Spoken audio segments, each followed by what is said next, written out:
Hello hello hello, आप सभी को बहुत बहुत नमस्कार। मेरा नाम है Sunil Machra Chaudhary. I am third year MBBS student from government medical college और आज अपन पढ़ने वाले हैं कैपेसिटर का बहुत ही खूबसूरत सा चैप्टर। एक ही शॉर्ट में हम इसे कम्प्लीटली खत्म करने वाले हैं। कैपेसिटर में कितनी थ्योरी आती है, कितना कंसेप्ट रहते हैं, सारा सब कुछ कवर करने वाले हैं। लास्ट में बहुत अच्छे अच्छे सवाल भी करेंगे। सबसे पहले मैं आपको 45 मिनट से 1 घंटे के अंदर पूरी थ्योरी और सारे कंसेप्ट को एकदम क्लियर करवा दूंगा। उसके जस्ट बाद अपन बहुत सारे क्वेश्चंस करेंगे, 25 से 30 सवाल, जो आपको सारी कंसेप्चुअल क्लियरिटी करवा देंगे एकदम। ठीक है, तो आइए शुरू करते हैं। कैपेसिटेंस, इलेक्ट्रिक पोटेंशियल और इलेक्ट्रोस्टेट का पहला chapter electric charge and field दोनों अपन कवर कर चुके हैं। अब बारी है कैपेसिटेंस को निपटाने की। एक या दो क्वेश्चन इससे नीट में पूछे जाते हैं, बहुत आसान से सवाल आते हैं। किस तरीके से करंट इलेक्ट्रिसिटी के रेजिस्टेंस से रिलेटेड है, मतलब जो कॉम्बिनेशन ऑफ रजिस्टर्स और कॉम्बिनेशन ऑफ कैपेसिटेंस किस तरीके से एक दूसरे का उल्टा होता है और कैसे क्या चीजें रहती है, एकदम डिटेल में बात करेंगे। बस आप लोगों को इतना सा काम करना है कि इस वीडियो को लास्ट तक देखना है और इस चैनल को सब्सक्राइब कर देना है। बस आपका काम हो गया, बाकी सारा काम मेरे पे छोड़ दीजिए। आइए शुरू करते हैं कैपेसिटर। अगर इस लेक्चर के नोट्स चाहिए तो आप लोग वीडियो डिस्क्रिप्शन में टेलीग्राम का लिंक है, वहां से ज्वाइन कर सकते हैं। टेलीग्राम पे आपको इसके नोट्स मिल जाएंगे, साथ ही इसकी टेस्ट सीरीज भी मिल जाएगी, मतलब कि स्पेशलाइज 45 क्वेश्चन जो कि इस कंसेप्ट, इस चैप्टर के सारे कंसेप्ट्स को इंक्लूड करेंगे। उनकी डीपीपी भी आपको वहीं पर मिल जाएगी, तो ज्वाइन कर लीजिएगा। बायोलॉजी में भी आपको बहुत हेल्प मिलने वाली है वहां पर। तो आइए शुरू करते हैं कैपेसिटेंस का ये चैप्टर। कैपेसिटेंस क्या है? देखिए, कैपेसिटर एक क्या बला है साहब। सबसे पहले अपन बात करते हैं कि कैपेसिटर कौन सी बला है, क्या है कैपेसिटर, इसके बारे में बात करते हैं। तो कैपेसिटर कुछ नहीं है, एक इलेक्ट्रिकल डिवाइस है। कैपेसिटर एक इलेक्ट्रिकल डिवाइस है जो कि इलेक्ट्रोस्टैटिक एनर्जी को स्टोर करता है। सब अपन ने इलेक्ट्रोस्टैटिक एनर्जी पढ़ी है ना, इलेक्ट्रिक फील्ड पढ़ा, सब कुछ पढ़ा, लेकिन इलेक्ट्रोस्टैटिक एनर्जी को स्टोर करने वाला जो डिवाइस है वो कैपेसिटर है। इस एनर्जी को किस फॉर्म में स्टोर करता है? चार्ज की फॉर्म में। अपन टू द पॉइंट बात करेंगे, सारे फॉर्मूलाज अपन रट लेंगे, ज्यादा डिटेल में नहीं जाएंगे क्योंकि अपनी नीट में सिर्फ 20 दिन बचे हैं और 20 दिन में हमें कन्क्वेयर करना है। इस वजह से अपन लिमिटेड चीजों पर स्टिक रहेंगे, जितनी काम की चीजें बस उतनी पढ़ेंगे। आइए, ये कहते हैं कि इलेक्ट्रिकल डिवाइस है जो कि इलेक्ट्रोस्टैटिक एनर्जी को स्टोर करता है। कैसे स्टोर करता है? Bye storing the charge. Charge को स्टोर करके ये इलेक्ट्रोस्टैटिक ये क्या करेगा, ऐसे प्लेट्स होती है या फिर जैसे प्लेट्स होती है इक्वल और ऑपोजिट चार्ज की, ठीक है, तो उन प्लेट्स के बीच में चार्ज को स्टोर करता है। ठीक है, उन प्लेट्स के बीच में चार्ज को स्टोर करता है और जैसे ही चार्ज को स्टोर करता है तो अपने पास इलेक्ट्रोस्टैटिक एनर्जी चार्ज की फॉर्म में तो आएगी, तो चार्ज की फॉर्म में इलेक्ट्रोस्टैटिक एनर्जी को स्टोर करने वाला इलेक्ट्रिकल डिवाइस है कैपेसिटर। अब बात करते हैं कि कैपेसिटर को अच्छे से कैसे डिफाइन कर पाएंगे हम। देखिए, अपने पास दो कंडक्टर्स हैं, ठीक है, दो कंडक्टर्स है, दो कंडक्टर्स का कॉम्बिनेशन ही कैपेसिटर कहलाता है। लेकिन एक कंडीशन है कि इन कंडक्टर्स के ऊपर इक्वल एंड ऑपोजिट चार्ज होना चाहिए, यानी दो कंडक्टर्स के कॉम्बिनेशन को ही कैपेसिटर कहा गया है जिन पर equal and opposite charge placed है। देखिए, ये कंडक्टर है, इसके ऊपर प्लस क्यू है, इसके ऊपर माइनस क्यू है। मान लेता हूं दोनों का पोटेंशियल V1 और V2 है, तो अपने यहां से एक बात निकल के आती है कि charge is directly proportional to potential. ठीक है, तो यहां पर इस प्रोपोर्शनल कांस्टेंट को लगाने के लिए अपन Q = CV, और ये जो कांस्टेंट होता है इसको अपन कैपेसिटेंस कहते हैं, C। तो कैपेसिटेंस का क्या फॉर्मूला हो गया? कैपेसिटेंस का फॉर्मूला अपने पास हो गया Q/ΔV।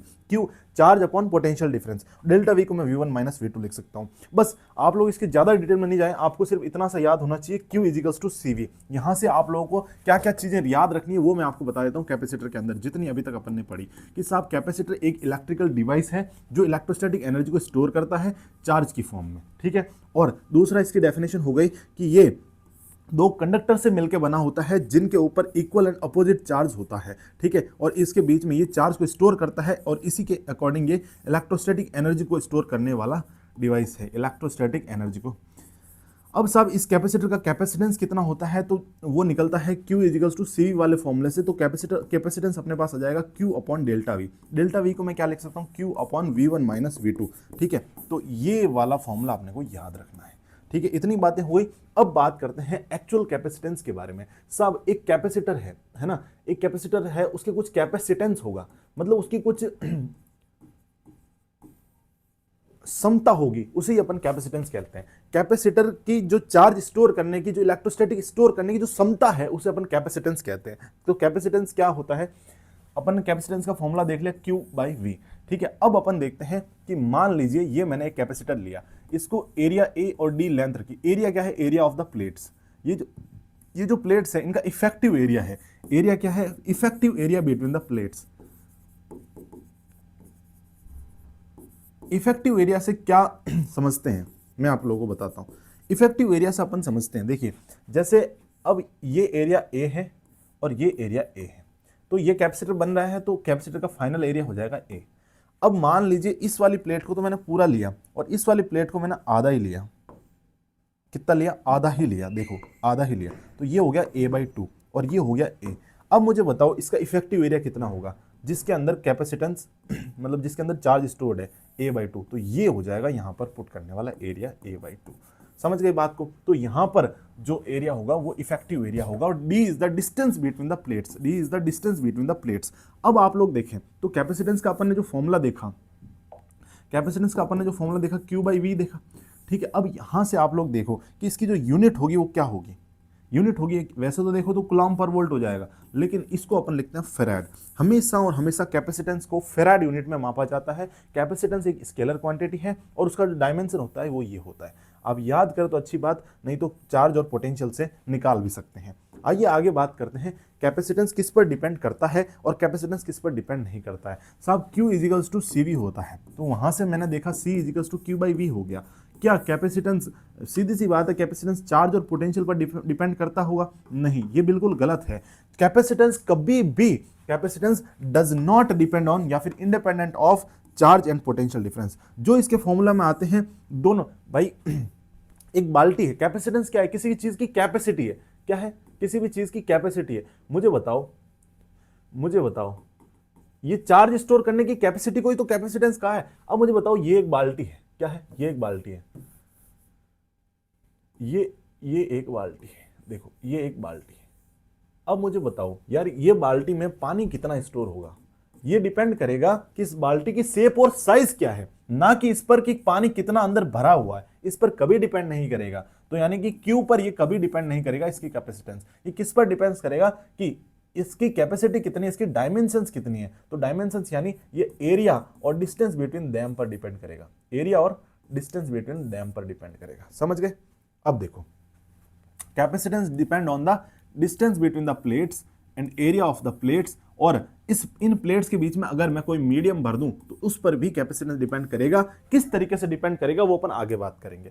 फिर मैं बात करूं कैपेसिटेंस किस किस चीज का इंडिपेंडेंट होता है।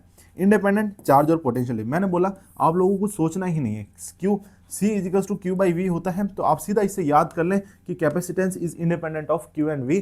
डिपेंड किस किस पर करेगा कि कैपेसिटी है साहब, कैपेसिटी किस पर डिपेंड करती है? कैपेसिटी डिपेंड करती है शेप एंड साइज के ऊपर। शेप एंड साइज कैपेसिटी का कैसे निकलता है?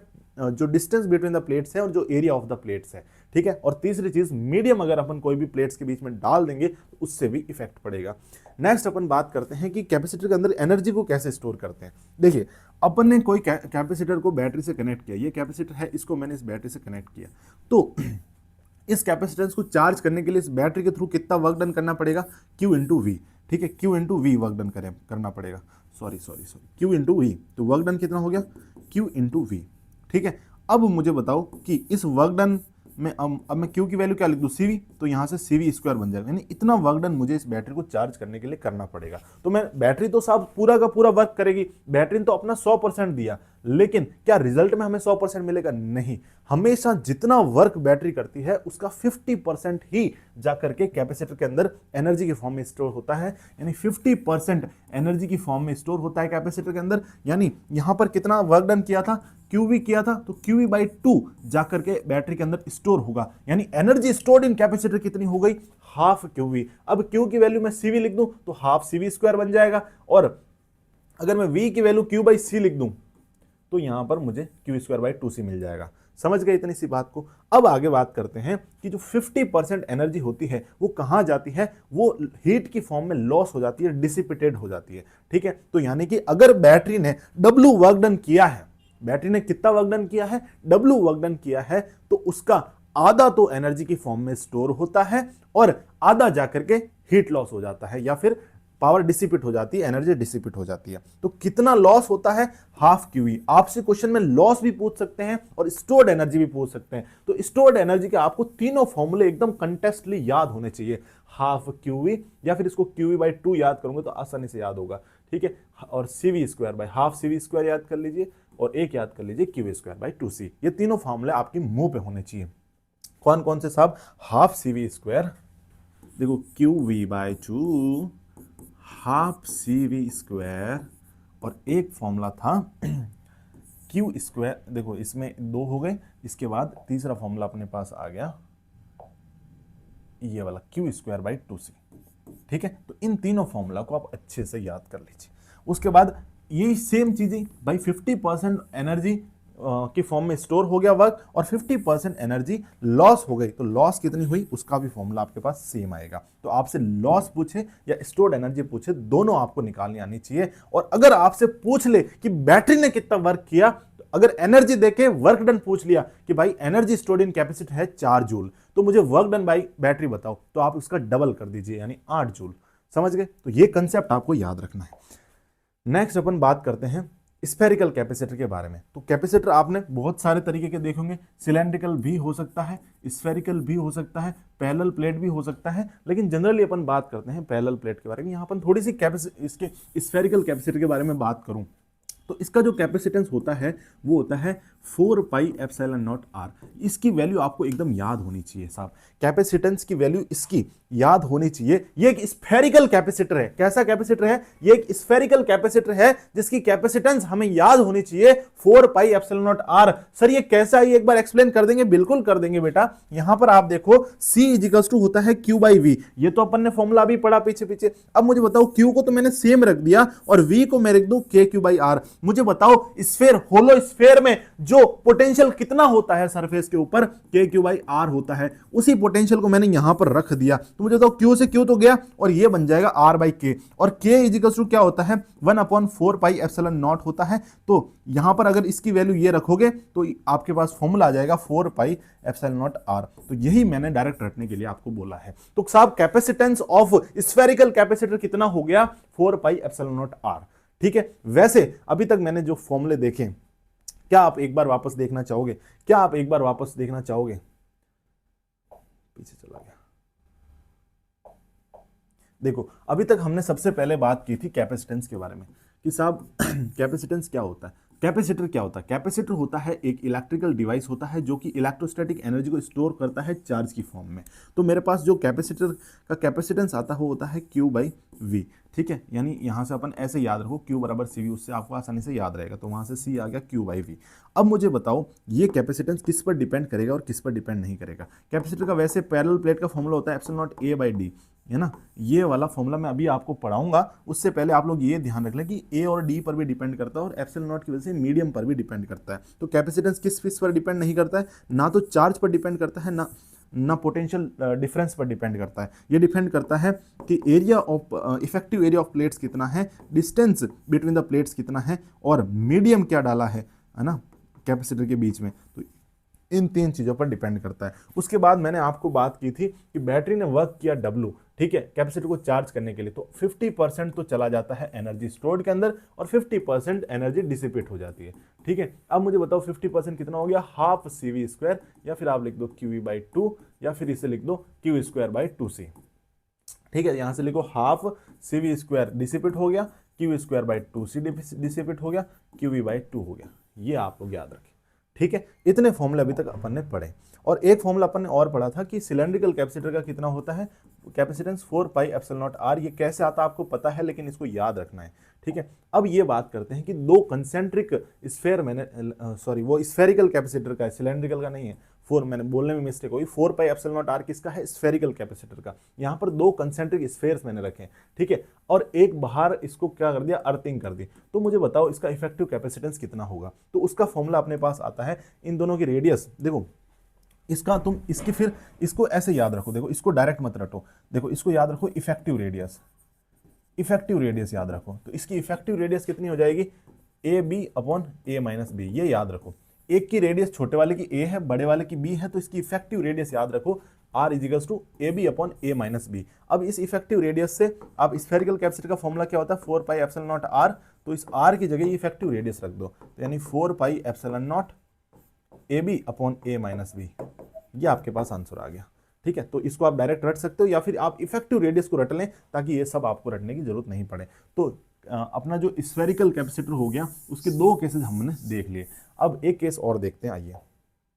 ये वाला, इसमें क्या किया कि इसने इनर वाले को अर्थ कर दिया, जो इनर स्फेयर था, इनर स्फेयर को अर्थ कर दिया, ठीक है, इनर वाले को अर्थिंग कर दी। तो मुझे बताओ अब कितना होगा, अब कितना होगा। तो इसमें क्या होता है कि पहले तो दोनों की वजह से जो अपन ने लिखा था, जैसे इसमें मैं ट्रिक बता दूं इसको याद करने की, पहले जैसे दोनों की वजह से जब बाहर वाले को अर्थ किया था, तो दोनों की वजह से जो आया था उसको पहले उसको लिखेंगे। तो दोनों की वजह से कितना था 4 पाई एप्सिलॉन नॉट, और जो इफेक्टिव कैपेसिटेंस कितना था इनका, मतलब sorry effective radius A B upon A minus B, ठीक है। पहले तो इसकी वजह से लिख लो, अब उसके बाद इसने बाहर अंदर वाले को अर्थ किया है, तो एक बार सिर्फ बाहर वाले की वजह से वापस लिखो, तो बाहर वाले की वजह से हो जाएगा 4 पाई एप्सिलॉन नॉट और बाहर वाले की रेडियस कितनी है बी, बस इसको याद कर लो।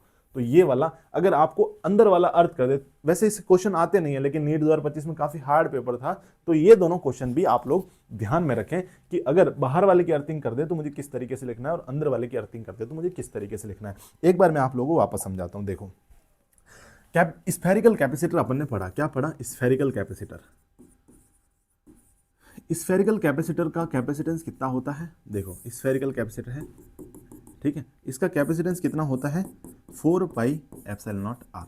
इसके दो केसेस हैं, कंसेंट्रिक स्फेरिकल, कंसेंट्रिक के दो केसेस है। पहला कि आपने बाहर वाले को अर्थ कर दिया, बाहर वाले को अर्थ कर दिया, तब अपने पास जो अंदर वाले की रेडियस ए आ गई, बाहर वाले की बी, तो यहाँ पर जो आर इफेक्टिव हो गई वो हो गई A B upon A minus B, ऐसे याद रखना है, ठीक है। अब इसका जो कैपेसिटेंस हो जाएगा वो कितना हो जाएगा 4 pi epsilon not R effective, तो आर इफेक्टिव हो गया A B upon A minus B, ठीक है। अब दूसरा जो कैपेसिटेंस अपने पास दूसरा जो केस आता है वो आता है कि इनर को मैं अर्थ कर दूं, तो इस केस में ये तो ए हो गया, ये बी हो गया, तो अगर मैं इनर को अर्थ कर रहा हूं तो इनर को अर्थ करने का मतलब है कि अब मुझे दो बार लिखना है। सबसे पहले लिखना है इन दोनों कॉम्बिनेशन की वजह से कितना आया था 4 पाई एप्सिलॉन नॉट और effective radius A B upon A minus B. अब अंदर वाले को अर्थ किया, बाहर वाला ऐसे ही छोड़ दिया, तो बाहर वाले की वजह से और लिख दो 4 पाई एप्सिलॉन नॉट, बाहर वाले की रेडियस बी, तो ये इसका हो गया।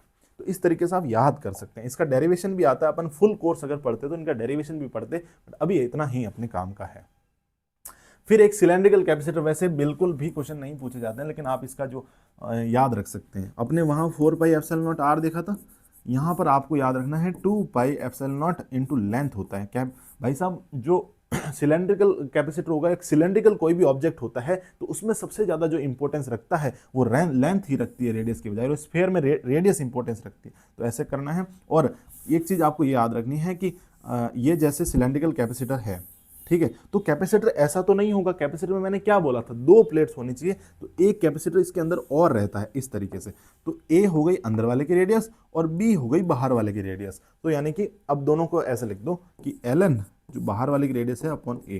तो ये आपको मैंने याद करने का तरीका बता दिया कि वहां तो अपना था 4 पाई एप्सिलॉन नॉट आर। देखो ट्रिक थोड़ी सी उल्टी सीधी हो सकती है लेकिन याद हो जाएगा आपको। तो 4 का यहाँ तो 4 पाई एप्सिलॉन, मैं कंपेयर करके पढ़ा रहा हूँ ताकि फॉर्मूले आपको आसानी से याद हो जाए। तो यहाँ आप लिखें 2 पाई एप्सिलॉन नॉट, मैंने कहा था लेंथ इंपॉर्टेंट है, अपॉन जो ln बड़ी लेंथ अपॉन छोटी लेंथ।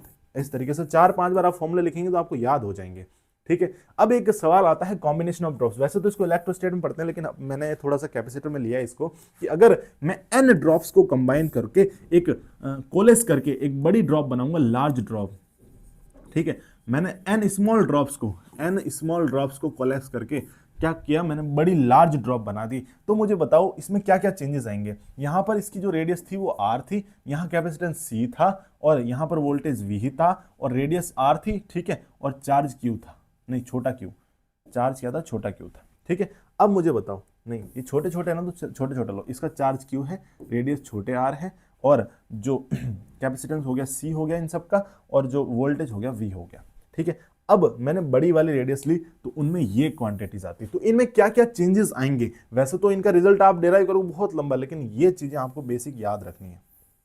क्या याद रखनी है कि आपने क्यू क्यू क्यू क्यू जोड़े, तो कितने क्यू जोड़े, n ड्रॉप्स को जोड़ा, तो टोटल चार्ज हो जाएगा n क्यू, यानी बड़े वाले का चार्ज हो गया अपने पास n क्यू। वही अगर मैं रेडियस की बात करूंगा तो ये n1/3 हो जाएगी, n1/3r, ठीक है। वही मैं बात करूं कैपेसिटेंस की तो n1/3 हो जाएगा और वोल्टेज 2/3 हो जाएगा। तो ऐसे याद रखना है कि सबसे पहले आप याद रखें कि n drops, n is the number of drops, n क्या है n को याद रखें, n is the number of drops, कि छोटी छोटी ड्रॉप्स कितनी मिलाई है उनका नंबर है n, n is the number of drops. अब आप देखें कि आपने छोटी छोटी छोटी छोटी एन नंबर की ड्रॉप्स को मिला के कोलेस करा के एक बड़ी सी लार्ज ड्रॉप बना दी।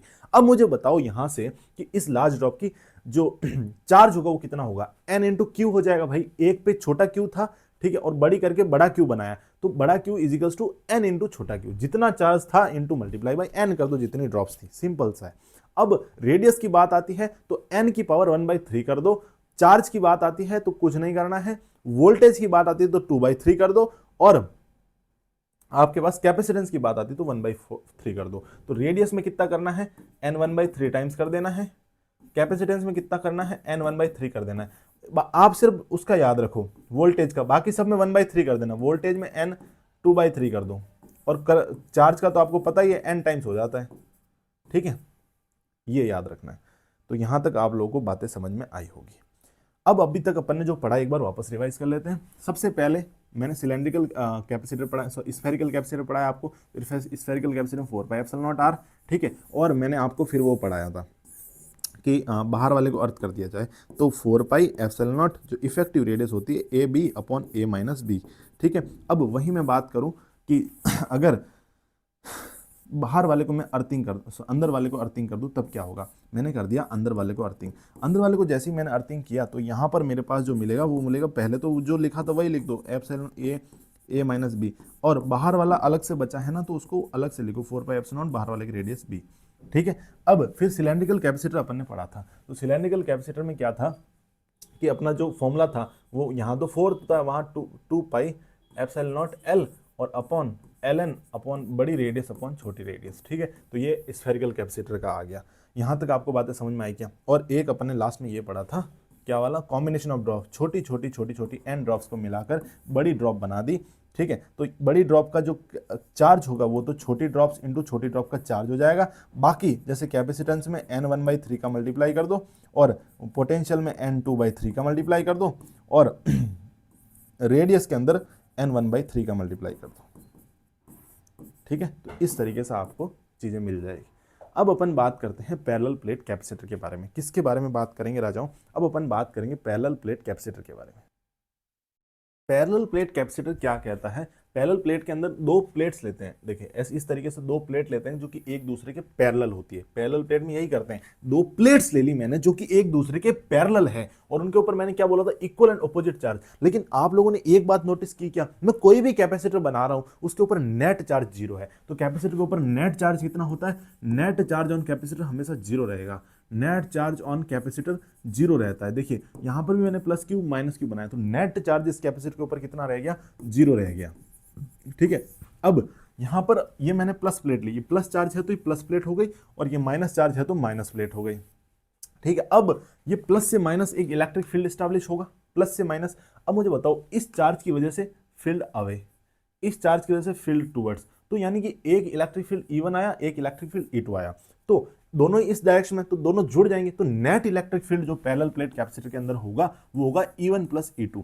तो यानी कि एक E1 को मैं क्या लिख सकता हूँ, 2Q/2A ε0, और एक को ये लिख सकता हूँ, दोनों को जोड़ूंगा तो मेरे पास आ जाएगा net electric field Q/A ε0, Q/A ε0। और आप लोगों ने देखा होगा सरफेस चार्ज डेंसिटी Q/A को मैं क्या लिख सकता हूँ, सिग्मा। तो यहाँ पर आप लोगों को σ/ε0 मिल जाएगा। तो आपको अगर एग्जाम के अंदर टिक करना हो इलेक्ट्रिक फील्ड को, देखिए सबसे पहले पैरेलल प्लेट कैपेसिटर अपन पढ़ रहे थे, तो ये पैरेलल प्लेट हो गया, ये plus plus plus plus plus, ये minus minus minus minus minus, तो यहाँ से यहाँ तक इलेक्ट्रिक फील्ड एस्टैब्लिश होगी E1, और इधर भी E2। तो नेट इलेक्ट्रिक फील्ड इस डायरेक्शन में हो जाएगी कितनी, E1 प्लस E2, ठीक है। E1 प्लस E2 को जोड़ के अपन जब निकालते हैं वो आता है Q/A ε0, ठीक है। और Q/A को मैं लिख सकता हूँ सिग्मा, तो σ/ε0 हो जाएगा। इसको आप याद रखें कि नेट इलेक्ट्रिक फील्ड σ/ε0 होती है किसी भी पैरेलल प्लेट कैपेसिटर के अंदर। अब आप बात करेंगे कि साहब जब मेरे पास इलेक्ट्रिक फील्ड आ गया तो क्या मैं पोटेंशियल नहीं निकाल सकता? बिल्कुल निकाल सकते हो। Delta V equals to ED होता है, मैंने आपको याद कराया था इमरजेंसी डिपार्टमेंट। पोटेंशियल डिफरेंस क्या होता है? ED, इमरजेंसी डिपार्टमेंट, ठीक है। ऐसे याद करना, कंफ्यूजन नहीं होगी, ठीक है। अब ED, E की जगह क्या रख दो, Q/A ε0, तो मैंने रख दिया Q/A ε0, और D यहाँ पर आ गया। तो इस ये भी फॉर्मूला मिल गया आपको। फॉर्मूला इलेक्ट्रिक फील्ड का रटना है, बाकी सब अपन निकाल लेंगे। अब बात आती है कैपेसिटेंस की। कैपेसिटेंस का जब फॉर्मूला था तो Q/V था, अब V अपने पास मिल गया तो V को इससे डिवाइड करो। देखो कैपेसिटेंस ये रखो, ये जो V है इसको Q के नीचे रखो, तो Q से Q कट जाएगा तो मेरे को ε0A/D मिलेगा। तो ये कैपेसिटेंस का फॉर्मूला आपको डायरेक्ट याद रहना चाहिए, ε0A/D, ठीक है, इनको मैं एक बार वापस से आपको लिख लिख के याद करवा दूंगा, बहुत आसानी से आपको सारे फॉर्मूले याद करवा दूंगा, आप नो टेंशन रहे। अब मुझे बताओ ये एप्सिलॉन नॉट ए क्या है? ये एप्सिलॉन नॉट ए है परमिटिविटी ऑफ द वैक्यूम। ये एप्सिलॉन नॉट ए तो वैक्यूम की परमिटिविटी है। तो यहाँ पर मुझे अगर मीडियम रखना हो तो परमिटिविटी ऑफ मीडियम कितनी होती है? Epsilon not into epsilon R. Epsilon R को मैं क्या लिख सकता हूँ? डाइलेक्ट्रिक कांस्टेंट के, तो एप्सिलॉन नॉट के लिख सकता हूँ। तो अगर मैं इसके अंदर पूरा का पूरा मीडियम एस्टैब्लिश कर दूं तो मेरे पास जो सी मीडियम आएगा वो कितना आएगा? एप्सिलॉन ए अपॉन डी। तो यहाँ पर एप्सिलॉन नॉट की जगह एप्सिलॉन मीडियम हो जाएगा, और एप्सिलॉन मीडियम को मैं क्या लिख सकता हूँ? Epsilon not into epsilon R और एप्सिलॉन नॉट इंटू के लिख सकता हूँ। भाई एप्सिलॉन जो रिलेटिव परमिटिविटी है तो वही तो डाइलेक्ट्रिक कांस्टेंट होता है। आप लोगों को इलेक्ट्रोस्टैट में पढ़ाया था अच्छे से कि ई आर ही के होता है।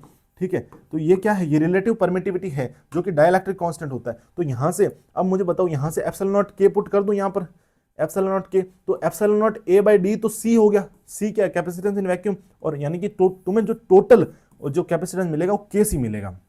अगर मतलब मेरा कहने का मतलब है कि अगर मैं डाइलेक्ट्रिक रख दूं पैरेलल प्लेट कैपेसिटर के अंदर तो इसका जो इफेक्टिव कैपेसिटेंस हो जाएगा वो पहले जितना था इनटू के हो जाएगा। ये याद रखना है कि जो कैपेसिटेंस है वो हमेशा के सी हो जाता है अगर मैं डाइलेक्ट्रिक स्लैब को उसके बीच में पुट कर दूं। तो यहाँ से अपन ने क्या क्या फॉर्मूले देखे कि पैरेलल प्लेट कैपेसिटर की बात कर रहे थे जिसके ऊपर क्यू चार्ज होता है, एक प्लस एक माइनस, ऐसे ऐसे करके। तो यहाँ से इलेक्ट्रिक फील्ड मुझे मिला था epsilon naught A by D, नहीं D upon epsilon naught A, नहीं sorry Q upon epsilon naught A. ठीक है, ये मिला अपने को नेट इलेक्ट्रिक फील्ड। ठीक है, अब यहाँ से मुझे बताओ कि यहाँ से मैं डेल्टा वी निकाल सकता हूँ। डेल्टा वी होता है ई डी, तो यहाँ से मुझे डेल्टा वी निकल जाएगा और इसको ही मैं कैपेसिटेंस में पुट करूँगा क्यू अपॉन वी। तो अगर मैं वी को यहाँ पुट करूँगा तो मुझे कितना मिल जाएगा? मुझे epsilon naught A by D मिल जाएगा। और ये तो हो गया वैक्यूम के अंदर लेकिन अगर मैं मीडियम की बात करूँगा तो मीडियम में मुझे कितना मिल जाएगा? Epsilon M into A by D. ठीक है, और एप्सिलॉन एम को क्या लिख सकता हूँ मैं? Epsilon not epsilon R. ठीक है, अगर इसको लिखूंगा तो मेरे पास एप्सिलॉन आर को तो के ही लिखते हैं, तो के एप्सिलॉन नॉट लिख देता हूँ, तो यहाँ से मुझे मिल जाएगा के इंटू सी। ठीक है, तो यहाँ मतलब जो नेट अपने पास कैपेसिटेंस आएगा वो मेरे पास के सी आएगा। अब उसके बाद नेक्स्ट अपन बात करते हैं फोर्स बिटवीन द प्लेट्स। भाई साहब अब मुझे बताओ, यहाँ पर इलेक्ट्रिक फील्ड है तो यहाँ इन प्लेट्स के ऊपर कोई फोर्स भी तो लग रहा होगा, फोर्स और प्रेशर दोनों लग रहे होंगे। तो फोर्स कितना होता है? फोर्स किसी चार्ज क्यू की वजह से क्यू ही लगता है इलेक्ट्रिक फील्ड ई के अंदर। भाई लोगों कोई भी इलेक्ट्रिक फील्ड ई है तो क्यू चार्ज के ऊपर फोर्स कितना लगेगा? क्यू ही लगेगा, है ना। ये तो अपन ने पढ़ाया था इलेक्ट्रिक फोर्स, वहां पर आप लोगों ने देखा होगा, तो क्यू ही फोर्स लगेगा। तो इलेक्ट्रिक फील्ड मेरे पास कितना था? Q upon A epsilon not, Q upon A epsilon not ही तो था, है ना। ये देखो यहाँ पर आप लोग भूल गए होंगे, ये देखो Q upon 2a epsilon not. ठीक है, तो यहाँ पर Q upon 2a epsilon not आप यहाँ पर पुट कर सकते हैं डायरेक्टली। ठीक है, अब जो कैपेसिटेंस कितना था? Epsilon naught A by D. ये सारे फॉर्मूले याद करने, कंफ्यूज नहीं होना है। और इलेक्ट्रिक फील्ड कितना था? Q upon 2a epsilon not. समझ गए? बिल्कुल। अब आओ देखो, इलेक्ट्रिक फील्ड को आपने रखा क्यू अपॉन 2 एप्सिलॉन नॉट, तो क्यू क्यू मल्टीप्लाई हो गया, क्या बन गया? Q square upon 2 epsilon not. तो यहाँ से आप देखोगे तो क्यू अपॉन ए को मैं क्या लिख सकता हूँ? सिग्मा। तो मैं ऊपर नीचे अगर ए का मल्टीप्लाई कर दूंगा तो यहाँ से क्यू स्क्वायर अपॉन ए स्क्वायर बन जाएगा, तो उसको तो मैं सिग्मा स्क्वायर लिख दूंगा, ऊपर एक ए बच जाएगा। तो यहाँ से आप फोर्स निकाल सकते हो। ऐसे ये सब फॉर्मूले याद नहीं करने, ये सब आपको वहीं पर सॉल्व करके निकाल लेने। आपको इलेक्ट्रिक फील्ड का फॉर्मूला याद करना है और सी का फॉर्मूला याद करना है, बस। इलेक्ट्रिक फील्ड हो गया Q upon 2a epsilon not, और जो सी हो जाएगा कैपेसिटेंस, वो आपके पास epsilon naught A by D हो जाएगा। ठीक है, इस तरीके से आप फोर्स निकाल सकते हैं। और फोर्स अपॉन एरिया कर दूंगा तो मेरे पास प्रेशर आ जाएगा। ठीक है, बस इतना ही काम है। और एक आती है एनर्जी डेंसिटी। एनर्जी डेंसिटी में आप, एनर्जी डेंसिटी क्या होती है? Energy per unit volume. ठीक है, तो electric field per unit volume, electric field per unit volume. इस तरीके से आप अगर सॉल्व करेंगे तो वैसे तो आपको बहुत सारे फॉर्मूलेज मिलेंगे, लेकिन आपको एनर्जी डेंसिटी का एक ही फॉर्मूला लिखना है, half epsilon naught E square. E है इलेक्ट्रिक फील्ड, एप्सिलॉन नॉट अपना परमिटिविटी। ये फॉर्मूला आपको एनर्जी डेंसिटी का याद रखना है। आपको एप्सिलॉन की वैल्यू याद होनी चाहिए और ई की वैल्यू क्वेश्चन में दी होगी और आपसे एनर्जी डेंसिटी पूछेगा। ठीक है, यहाँ तक समझ क्लियर है? अब देखो, अगर मैं किसी भी कैपेसिटर के अंदर डाइलेक्ट्रिक स्लैब को पुट कर दूं तो मेरे पास क्या होगा? देखो, ये एक कैपेसिटर था, इसके बीच में मैंने डाइलेक्ट्रिक स्लैब पुट कर दिया। तो मैंने आप लोगों को बोला था पहले कैपेसिटेंस सी है, अब कितना हो जाएगा? के सी हो जाएगा। बस इतनी एक बात याद रखें। ठीक है, तो ये याद रख लिया आपने कि जो सी डैश हो जाएगा वो के सी के बराबर हो जाएगा। अब बाकी सारी जो भी क्वांटिटीज है उनको याद कराने की जिम्मेदारी मेरी। अब इसके अंदर दो केस बनते हैं। जब भी आप डाइलेक्ट्रिक स्लैब पुट करते हैं, आपने क्या किया? डाइलेक्ट्रिक स्लैब पुट किया। डाइलेक्ट्रिक स्लैब आप जब भी पुट करेंगे तो आपके पास दो चीज़ें होंगी, एक तो आपने बैटरी कनेक्ट कर दी, बैटरी कनेक्टेड, और एक आएगा बैटरी रिमूव्ड। एक तो आ गया बैटरी कनेक्टेड और एक बैटरी रिमूव्ड। मतलब देखो आपने क्या किया कि ये कैपेसिटर है, ये एक कैपेसिटर है, ये किससे कनेक्टेड है, बैटरी से कनेक्टेड है। एक तो आपने डायरेक्ट स्लैब बैटरी कनेक्टेड के साथ डाला, एक आपने सिर्फ इसमें डाल दिया, बैटरी कनेक्टेड नहीं है, बैटरी रिमूव्ड है, लेकिन इसको चार्ज करके फिर बैटरी रिमूव की गई है। ठीक है, तो अब ये चार्ज करके फिर बैटरी रिमूव किया तो मतलब इसमें क्या हो गया, चार्ज सेम रहेगा, इसमें चार्ज कांस्टेंट रहेगा। ठीक है, मतलब अगर बैटरी रिमूव्ड है तो उस केस में चार्ज सेम रहेगा। ये एक ट्रिक याद रखनी, की पॉइंट याद रखना है। ठीक है, वही मैं बात करूं कि अगर बैटरी कनेक्टेड है, मतलब बैटरी किसी कैपेसिटर से कनेक्टेड है तो उसका पोटेंशियल तो कांस्टेंट रहेगा ना, सीधी सी बात है। तो इस केस में हमने को पोटेंशियल सेम मानना है। बस ये की पॉइंट याद रखें कि अगर मैंने बैटरी कनेक्ट कर रखी है, अगर मैंने बैटरी कनेक्ट कर रखी है तो मुझे V सेम मानना है, और बैटरी रिमूव कर दी है तो मुझे Q सेम मानना है। ये की पॉइंट जस्ट आप याद रखें, मैं कहता हूं की पॉइंट लगाएं, आंसर पाएं। बस आप लोगों को ये की पॉइंट याद रखना, आपको सारी चीजें सॉल्व हो जाएगी, बिल्कुल कंफ्यूजन नहीं होगी। कंफ्यूजन से मैं आपको दूर रखूंगा। यहां देखिए, ये देखिए, अब मैंने क्या किया कि बैटरी रिमूव कर दी। साहब ये कैपेसिटेंस तो मैंने आपको सिखा दिया कि कैसी होता है, ये तो समझ में आया सर। अब मुझे बताओ बैटरी रिमूव मतलब कैपेसिटर को आइसोलेट कर दिया तो चार्ज सेम रहेगा। मैंने आपको बोला बैटरी को रिमूव कर दिया और इसको चार्ज करके, तो यानी क्यू तो इसका सेम रहेगा, तो यानी Q dash equals to Q रहेगा। अब मुझे बताओ सी हो गया के सी क्यू, और वैसे क्या होता है जैसे Q equals to C V होता है, अरे क्यू इजिकल्स टू क्या होता है, सी वी होता है। अब मुझे बताओ वी कितना हो जाएगा, क्यू बाई सी।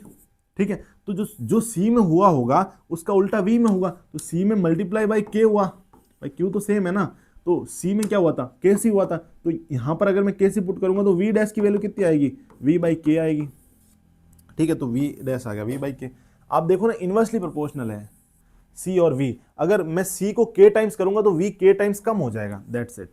ठीक है, अब मुझे बताओ इलेक्ट्रिक फील्ड में क्या होगा। इलेक्ट्रिक फील्ड की एक और की पॉइंट देता हूं, इलेक्ट्रिक फील्ड में वही होगा हर बार जो पोटेंशियल के साथ होता है। क्यों होगा, क्योंकि इलेक्ट्रिक फील्ड का आपने फॉर्मूला पढ़ा होगा, डी बाई डी आर होता है। तो जो इलेक्ट्रिक फील्ड मतलब जो पोटेंशियल के साथ होगा, वैसे आप ऐसे भी याद रख सकते हैं कि delta V equals to E D होता है। ठीक है, जो इलेक्ट्रिक फील्ड के साथ हो रहा है वही पोटेंशियल के साथ होगा, यानी यहां पर पोटेंशियल के साथ वी बाई के हुआ है तो इलेक्ट्रिक फील्ड भी ई बाई के हो जाएगा।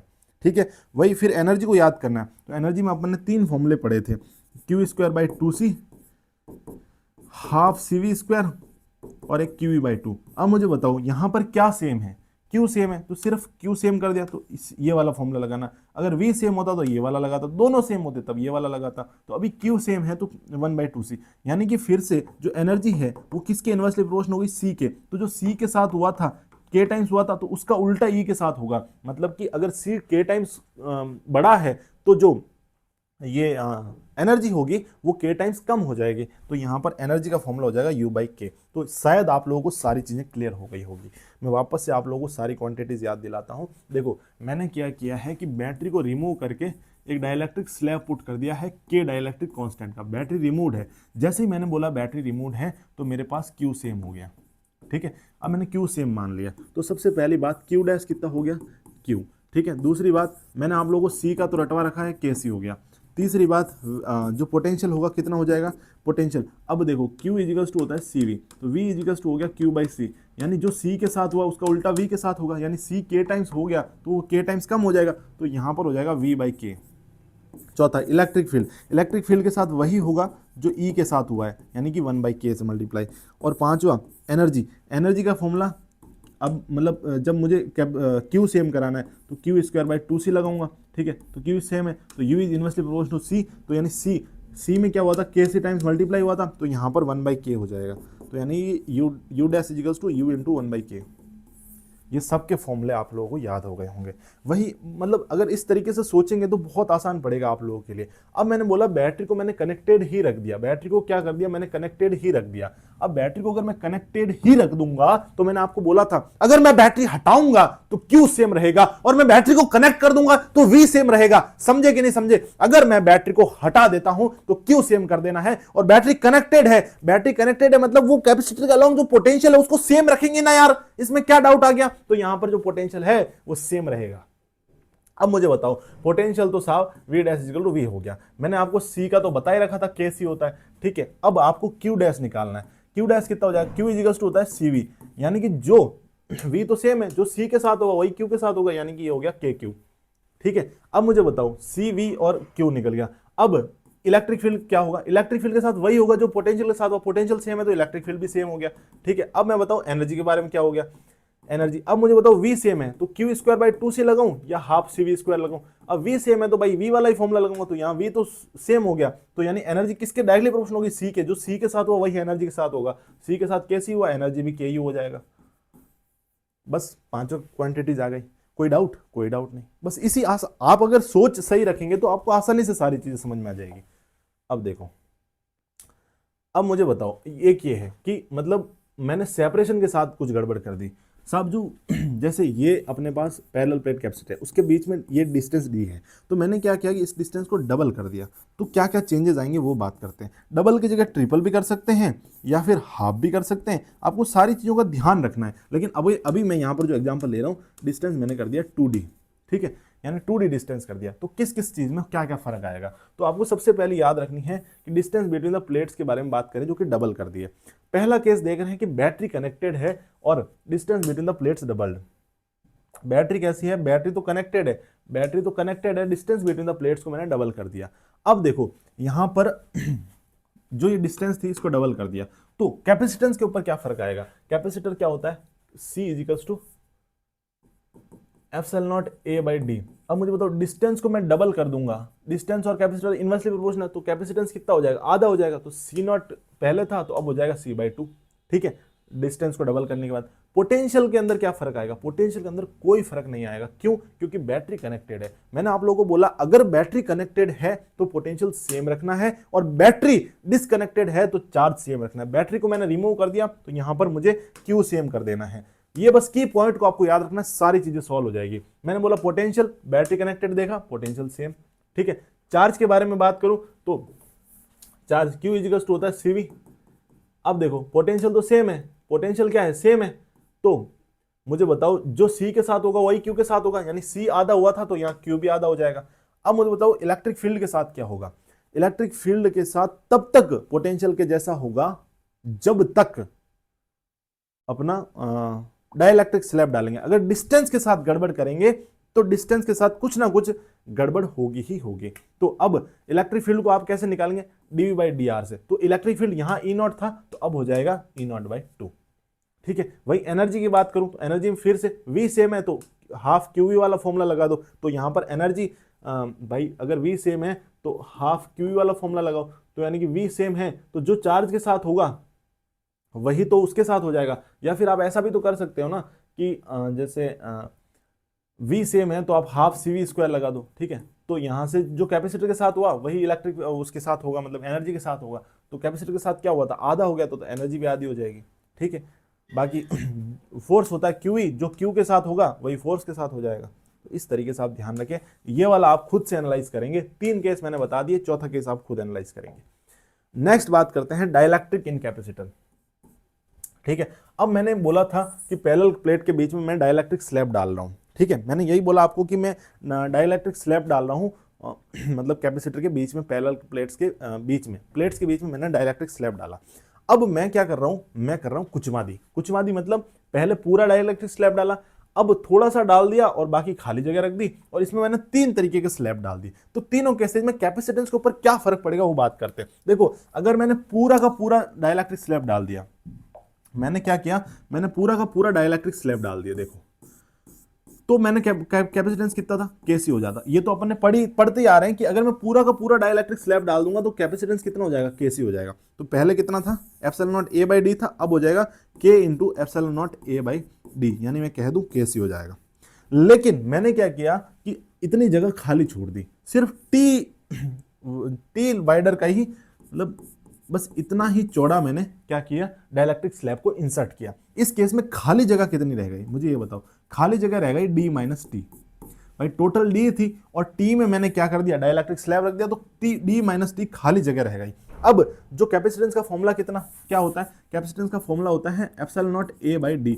अब इस डी के साथ छेड़छाड़ करनी है, एप्सिलॉन नॉट ए तो सेम रख दिया, अब डी के साथ कैसे छेड़छाड़ करेंगे, जिनमें स्लैब नहीं है उनको तो नॉर्मली रखेंगे ना भाई। पहले क्या कर रहे थे, देखो मैं तुम्हें ऐसे एक्सप्लेन करता हूं, इससे देखो, इससे एक्सप्लेन करता हूं। देखो अपन का पहले कितना कैपेसिटेंस था, epsilon naught A by D, यहां पर, ठीक है। अब मैंने पूरी लेंथ में ही क्या किया, डाइलेक्ट्रिक स्टेप डाल दिया, तो यानी कि epsilon naught A by D by के कर सकता हूं मैं, कि पूरी लेंथ में डाल दिया तो डी बाई के कर दो, तो यहां से आपको मिल जाएगा के epsilon naught A by D, ठीक है। और अब क्या मतलब, ये क्या है कि जितनी लेंथ में तुम डाइलेक्ट्रिक स्लैब डाल लो उसको के से डिवाइड कर दो, तो ये वाली लेंथ में तो डाइलेक्ट्रिक स्लैब नहीं डालो तो उसको ऐसे ही रख दो, टी में डाल दो तो टी बाई के रख दो, बस ये आपको कैपेसिटेंस मिल जाएगा, ठीक है। अब मुझे बताओ कि तीनों में मैंने अलग अलग कैपेसिटेंस, अलग अलग डाइलेक्ट्रिक स्लैब डाला, ठीक है। तो T1 में ये डाला, T2 में ये डाला, T3 में ये डाला। सर हमें कुछ नहीं करना, डिस्टेंस लेंगे और उसको K से डिवाइड कर देंगे, तो ऊपर तो एप्सिलॉन नॉट A सेम ही रहेगा, तो T1 में K1 डाला तो T1 बाई K1, और यहाँ T2 में K2 डाला तो T2 by K2, T3 by K3, बस आ गया। तो ज्यादा कुछ आपको सोचना नहीं है, समझ गए। अब आओ graph for the parallel plate. Graph में तो कुछ है ही नहीं ना, C इजिकल्स टू क्या होता है, epsilon not A into D, A by D होता है। कैपेसिटर में ग्राफ में कुछ भी नहीं है, तो यानी C is directly proportional to A, directly proportional है तो passing through origin straight line, और यहाँ पर इनवर्सली प्रोपोर्शनल है D के, ये देख लो आप, इनवर्सली प्रोपोर्शनल है तो आपको ऐसा ग्राफ दिखेगा। और चार्ज Q है तो चार्ज Q पर तो कैपेसिटेंस डिपेंड ही नहीं करता, तो सीधा ग्राफ बस। अब आओ ग्रुपिंग ऑफ कैपेसिटर्स, ठीक है। ग्रुपिंग ऑफ रेजिस्टेंस अपन देखते हैं कि अगर सीरीज में रेजिस्टेंस है तो डायरेक्ट जोड़ देते हैं, और पैरेलल में रेजिस्टेंस है तो अपन अलग तरीके से सॉल्व करते हैं, तो उसका उल्टा कैपेसिटेंस में होता है। तो देखो जैसा कैपेसिटेंस में सीरीज वैसा करंट में पैरेलल, रेजिस्टेंस में जो पैरेलल कॉम्बिनेशन होता था वो कैपेसिटेंस के अंदर सीरीज कॉम्बिनेशन होता है। देखो कैपेसिटर है, ग्रुपिंग ऑफ कैपेसिटर देख रहे हैं तो इस सीरीज कॉम्बिनेशन की बात कर रहे हैं। देखो ये दोनों कैपेसिटर को मैंने क्या किया, सीरीज में लगा दिया।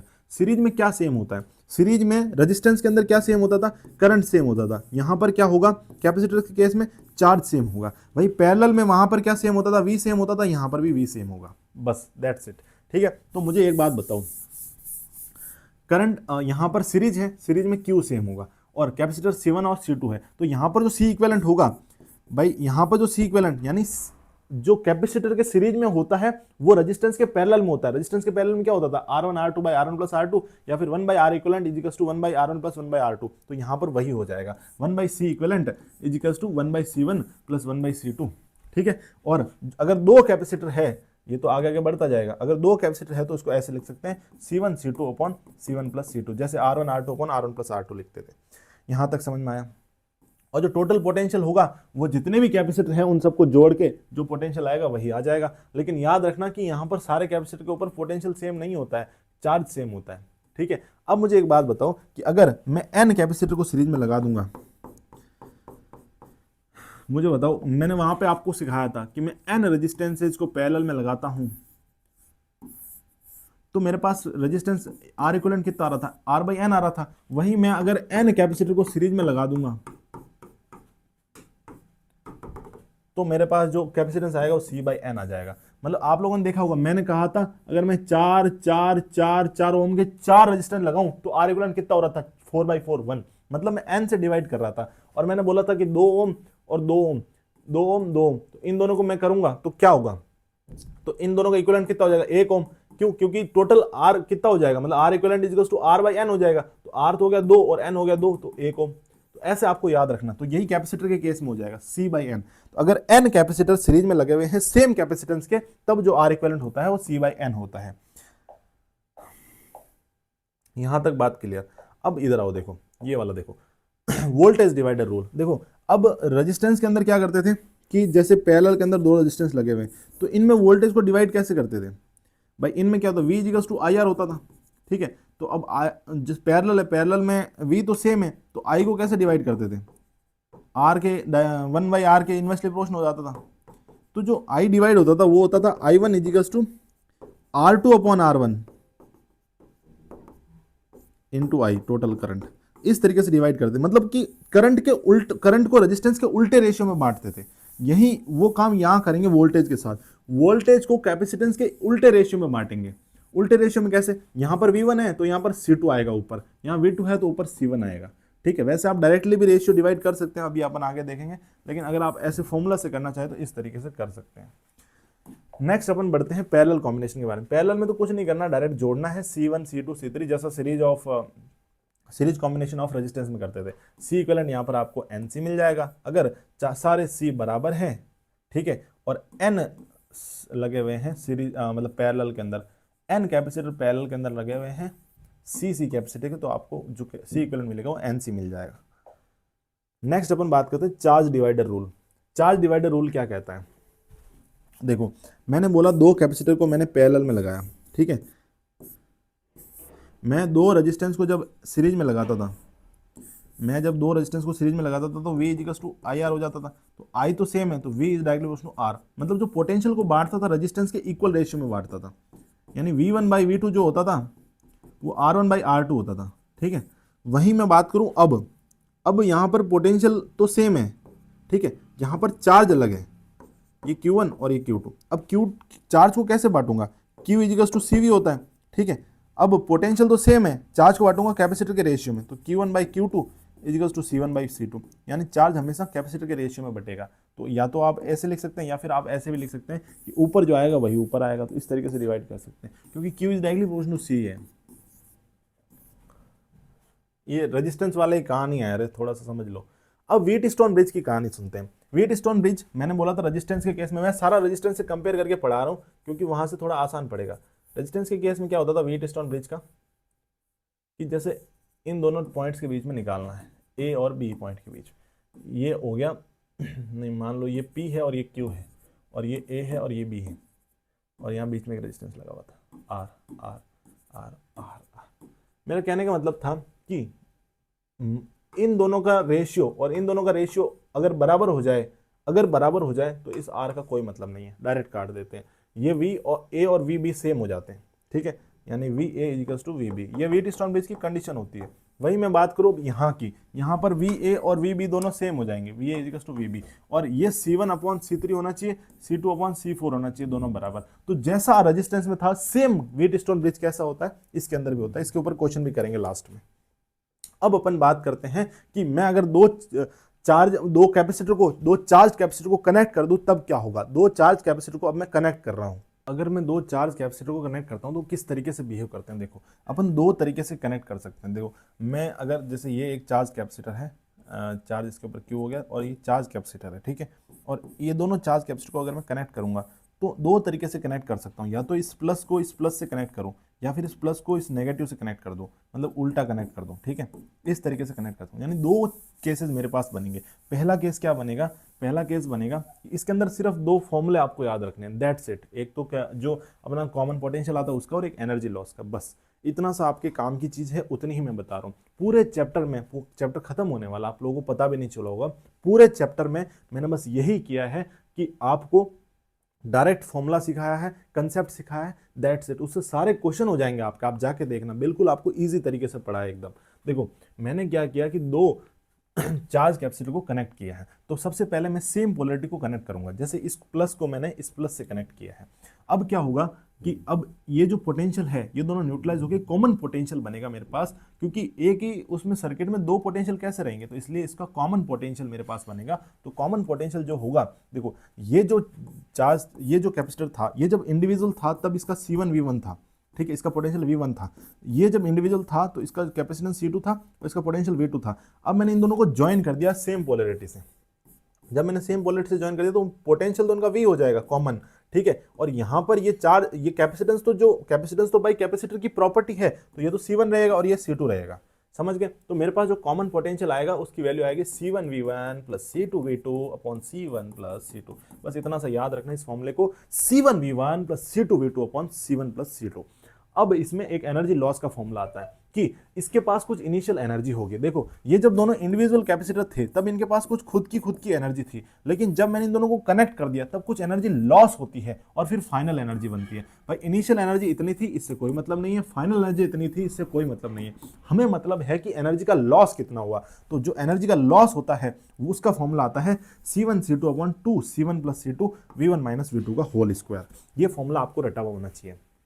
C1 C2 upon 2 C1 plus C2 into V1 minus V2 का होल स्क्वायर।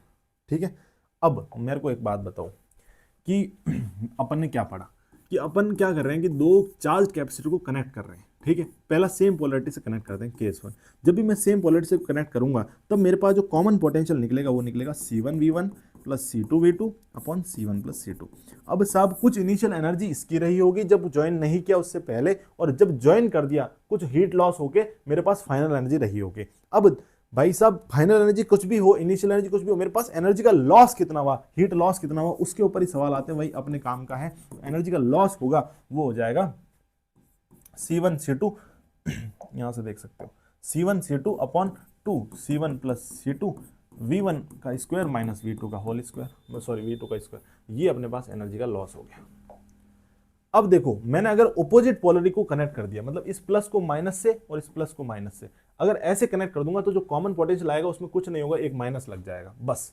ठीक है, लेकिन एनर्जी लॉस में देखो यहां पर उल्टा होगा, यहां पर तो आपको कॉमन पोटेंशियल में माइनस देखने को मिलेगा, वही एनर्जी लॉस के अंदर यहां पर प्लस देखने को मिलेगा। पहले क्या था, देखो उल्टा करना है, जो कॉमन पोटेंशियल के अंदर हो रहा है उसका उल्टा एनर्जी लॉस में करना है। देखो अब दिखाता हूं तुम्हें, दो केस अपने पास थे। पहला केस था सेम पोलरिटी को कनेक्ट किया, सेम पोलरिटी में जो कॉमन पोटेंशियल आता है वो आता है C1V1, भाई सेम उसको कनेक्ट किया C1 C2V2 upon C1 plus C2। अगर सेम पोलरिटी को कनेक्ट करूंगा तो बीच में प्लस आएगा पोटेंशियल, कॉमन पोटेंशियल के बीच में। ठीक है, वही मैं बात करूं एनर्जी का लॉस कितना होगा एनर्जी का लॉस होगा half C1 C2 upon C1 plus C2 V1 का स्क्वायर माइनस V2 का स्क्वायर। ठीक है, बस ये याद रखना है।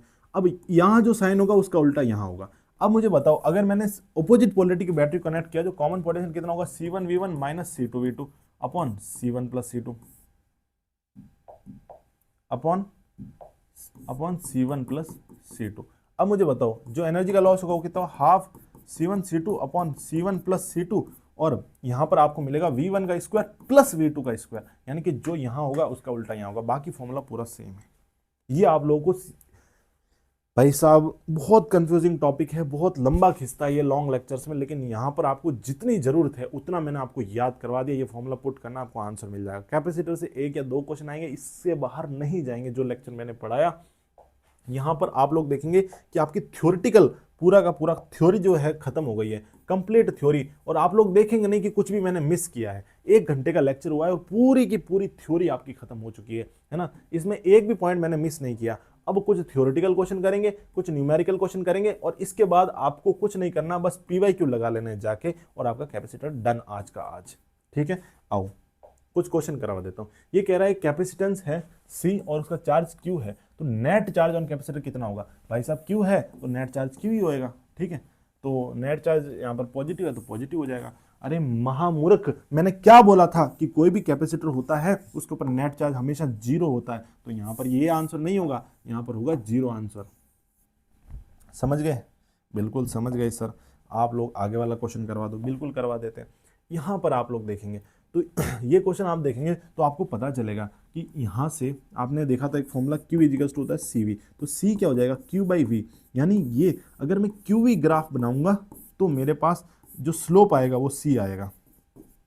ठीक है, वही मैं बात करूं अगर मैं VQ ग्राफ बना दूं, VQ ग्राफ, तो जो 1 स्लोप होगा वो हमें क्या देगा, C देगा।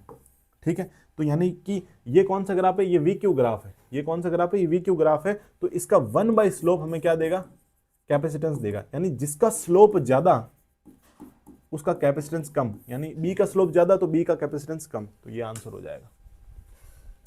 कंसेप्चुअल क्वेश्चन है ये सब। देखो इधर उधर के क्वेश्चन तो आप खुद सॉल्व कर सकते हैं, लेकिन कंसेप्चुअल क्वेश्चन जब आप सॉल्व करेंगे तो आपको एक कॉन्फिडेंस फील होगा, उसलिए मैं ये लेकर आया।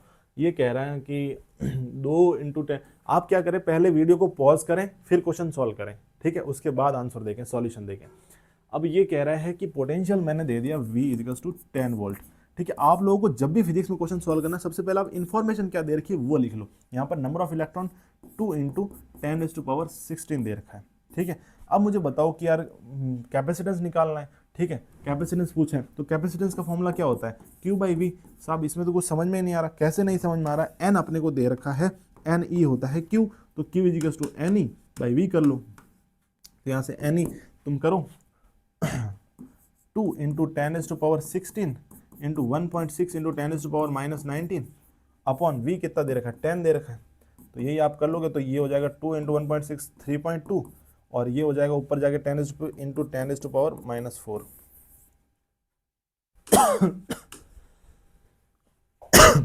अब ये वाला क्वेश्चन करो। अच्छा ये तो सेम ही आ गया, सेम ही है पिछला वाला, ये वाला करो।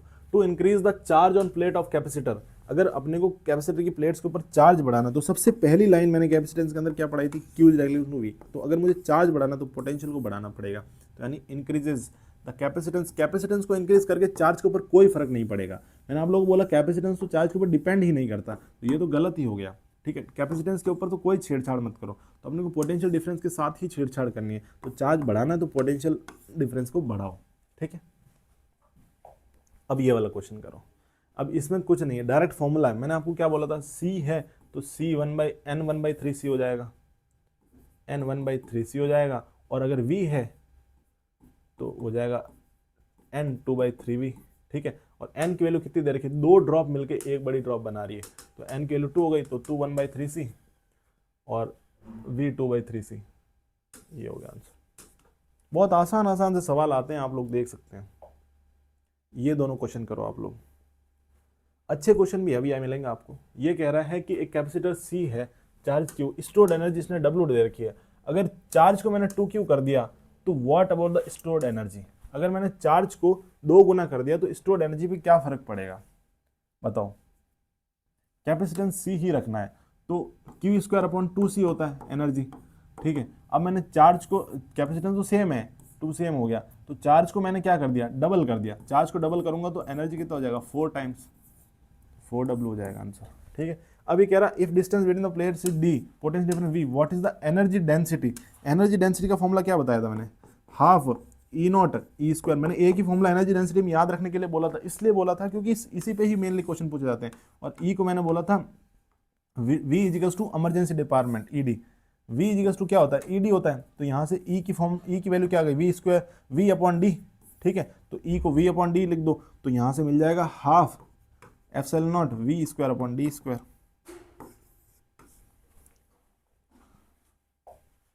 ये वाला कर लो क्वेश्चन, रिजल्टेंट कैपेसिटेंस पूछा है। तो इसमें अब मैं आपको ट्रिक बताता हूँ। मैंने रेजिस्टेंस में आपको ट्रिक बताई थी कि किस तरीके से डायरेक्टली सॉल्व करना है। तो यहाँ पर आप देखो, जब भी आपको मैंने आप लोगों को बोला था, जब भी आपको रेजिस्टेंस पैरेलल में 2 और 2 के 2 कॉम्बिनेशन दिख जाए तो इसका R इक्विवेलेंट क्या करना है, आधा कर देना है।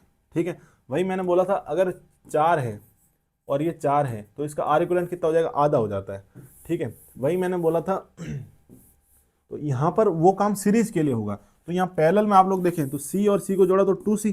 अब ये 2C और 2C दोनों सीरीज में आ गए, तो मैंने क्या बोला था, आधा कर दो। ठीक है, तो आधा कर दो C, और ये C और C वापस से पैरेलल में आ गए तो डायरेक्ट जोड़ दो, तो 2C हो गया। अब ये 2C और ये 2C सीरीज में आ गए तो इनका आधा कर दो, तो C हो गया। ठीक है, अब C और 2C दोनों पैरेलल में, तो टोटल हो जाएगा C + 2C, तो 3C। डायरेक्ट आंसर आ रहा है। मतलब इस तरीके से आप क्वेश्चन को सॉल्व करें, आपको अप्रोच पता होनी चाहिए। अगर आप इसमें वो सब करने बैठेंगे 1/C1 + 1/C2, तो आपका कभी सॉल्व नहीं होगा ये क्वेश्चन, बहुत लंबा टाइम ले जाएगा। इसलिए थोड़ा सा एनालिटिकल वे में सोचें। देखें, C और C पैरेलल में कितना हो गया, 2C। अब ये 2C और 2C सीरीज में आ गए, तो यानी कि इनका रिजल्टेंट आधा हो जाता है। भाई मैंने क्या बोला, अगर 2 कैपेसिटेंस सेम सीरीज में लगाओगे, n कैपेसिटर का बोला था C/n हो जाता है। वही 2 कैपेसिटर लगाओगे तो C/2 ही तो होगा, n की वैल्यू 2 रख दो। तो 2 कैपेसिटर को मैंने 2C को सीरीज में लगाया तो इसका आधा हो जाएगा ना, तो 1C। अब C और C वापस से पैरेलल में है तो 2C हो गया। अब ये वाला 2C और ये वाला 2C दोनों सीरीज में है तो इनका आधा हो जाएगा, तो यानी C। अब इधर C बचा पूरे का और ये 2C बचा, दोनों पैरेलल में है, तो C + 2C हो जाएगा, तो कितना आ जाएगा, 3C आंसर हो गया।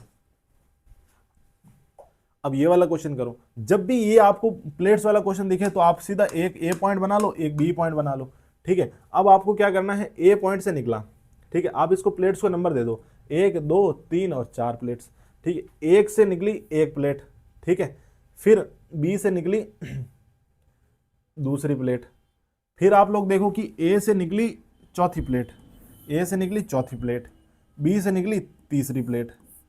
ठीक है, तो यहाँ से A से कौन सी निकली थी, पहली और चौथी, और B से निकली दूसरी और तीसरी। तो देखो 2 कैपेसिटर बन गए जो कि दोनों पैरेलल में है। दोनों की कैपेसिटेंस कितना दे रखा होता है, C मान लो C, तो दोनों का जो इक्विवेलेंट हो जाएगा 2C हो जाएगा, यानी 2ε0 A/D। ये एप्सिलॉन नॉट कर लेना सब, ये वी नॉट नहीं है, एप्सिलॉन नॉट है। अब ये वाला क्वेश्चन करो, ये वाला क्वेश्चन बहुत अच्छा क्वेश्चन है, बहुत ही अच्छा क्वेश्चन है, I think today's best question. ये कह रहे हैं कि मैंने सी टू सी इस तरीके से लगा दिया, तो मुझे बताओ यहाँ पर ये कितना हो जाएगा सी, और ये कितना हो जाएगा सी बाई टू। भाई मैंने क्या बोला, सीरीज जब भी आए आधा कर दो, ठीक है। अब ये 4 है तो सी बाई एन, तो सी बाई 4, ऐसे जाओगे आगे जाओगे तो सी बाई 8, तो ये आपके पास प्रोग्रेशन बन गया। तो देखो इसका सी इक्विवेलेंट कितना हो जाएगा, सी प्लस फिर पैरेलल में सबको जोड़ना ही है, C by 2 plus C by 4 plus C by 8।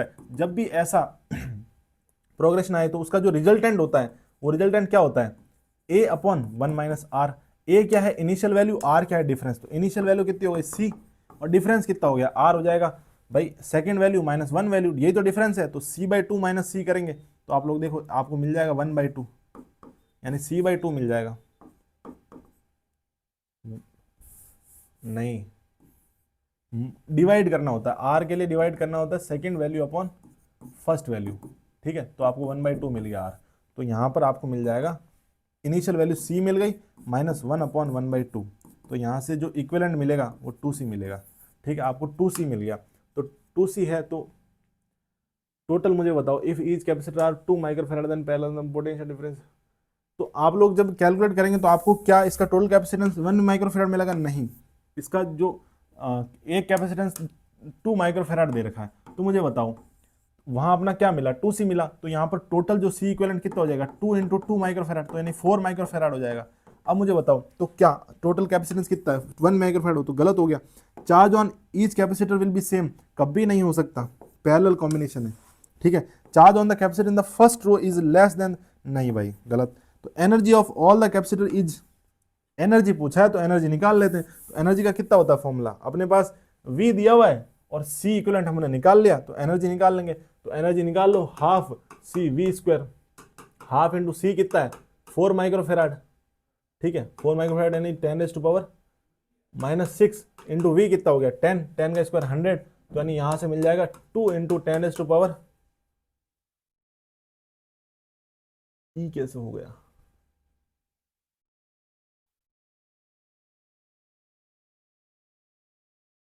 ये कैसे हो गया भाई सी, यहाँ सबको 4c मिलना चाहिए था, तो यहाँ से आपको कितना मिल जाएगा 0 0 0 0, तो ये तो वापस देखो c दिया हुआ v दिया हुआ है, तो सी वी स्क्वायर, अरे हाँ वही तो होगा, उसको मल्टीप्लाई करोगे तो आपको 0.4 मिली जूल मिलेगा आपको, ठीक है। अब आओ आगे ये वाला क्वेश्चन करो।